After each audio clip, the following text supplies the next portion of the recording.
My story begins in July of 2016. I was looking to escape from mundane life. My plans to travel Europe were unsuccessful since no one showed interest to join me.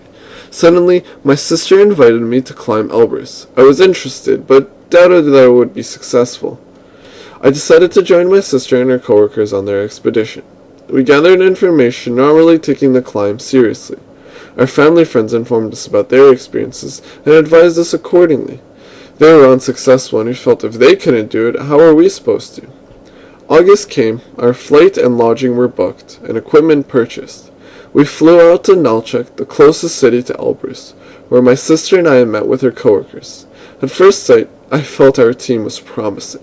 Our journey to the summit of Elbrus started from the base camp at 2.5 kilometers altitude. The base camp was a small village featuring cafes and stores.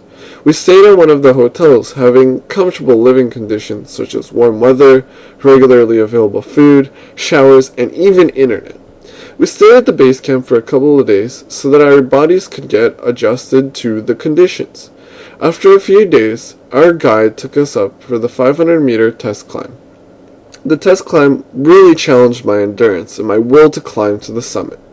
After the test climb, I was exhausted and realized it would only get harder. After a couple successful test climbs, we went to the next base camp at 3.3 kilometers altitude.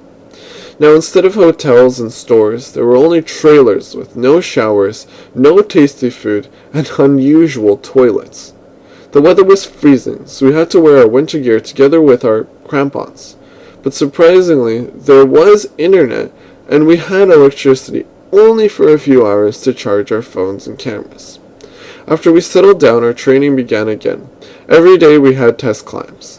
First, 500 meters up and come back down, then 1 kilometer up and back down. These climbs proved more difficult than I imagined. These test climbs were hours of long walking upwards with one break halfway, carrying heavy backpacks with piercing winds slashing through our clothes. What I became most afraid of was mountain sickness. It happens when your body cannot adjust to the altitude and you start feeling dizzy and having strong headaches, which would develop into even worse symptoms such as swelling of the brain, fluid in your lungs, or even more life-threatening conditions. As soon as you see any signs of mountain sickness, you are required to go back down. I wasn't afraid of the symptoms, but rather the idea of being the only one who didn't make it. I felt pressured to succeed, since the thought that my sister would succeed and I didn't would be humiliating.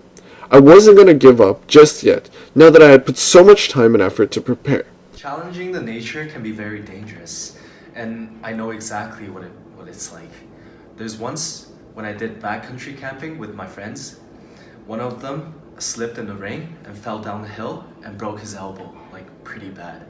And we had to carry him out of the forest and straight to the hospital. Man, things can be really rough when it comes to challenging the nature. Our training continued day in and day out, excruciating hours with little to no breaks. I could barely keep on track with how many days were going by. If it weren't for our tour guide, I do think we would not make it.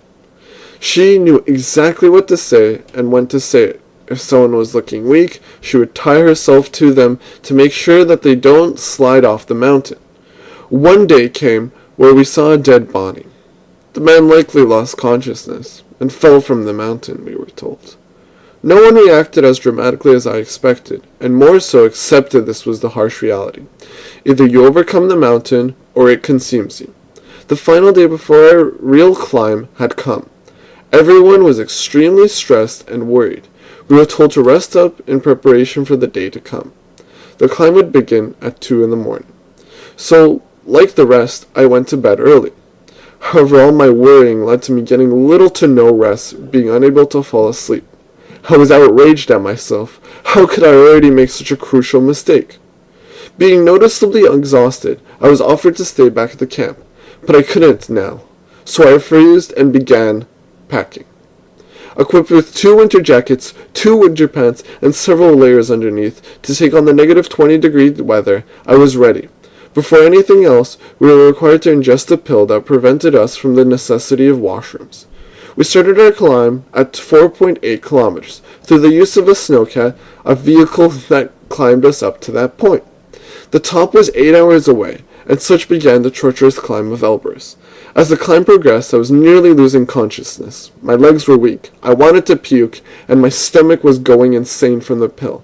Nearly halfway, one of my teammates gave up, and he refused to continue. Such he was sent back with another group. We continued without him. The day was extremely long and the top was nearly reached. Just the thought that we were nearly there allowed me to take my second wind. Suddenly, all of the pain, exhaustion, and stress had faded away. Finally, I thought we had reached the summit. Another group was already standing by. Just seeing them made me ecstatic. Almost like seeing long-lost friends, we greeted them in cheers. At the top, I looked back on all the obstacles. I thought about the trainings, and it was like hell to me. A week without showers and electricity, all of us crammed in one small room for 1 week, and endlessly climbing under freezing temperatures. However, once we reached the summit, everything was worth it. I wanted to stay at the top forever, but the temperatures and conditions would obviously not allow this. So we just took a few pictures and were on our way back. Going back to our camp was the hardest part of all. We were all exhausted, hungry, and sick from the pill.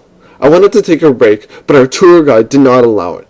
I couldn't even recall how I got back to camp. It was the longest climb that I had ever done. After 4 to 5 hours, we were finally back to our camp. I slept right away, and I had the best sleep that I ever had in my entire life. The day after, we calmly returned to the base of the mountain. This experience was one of the brightest accomplishments in my life. I treasure it, and at the same time, would not want to do it ever again. And that is the story of my climb to the top of Elbrus. Thank you for listening.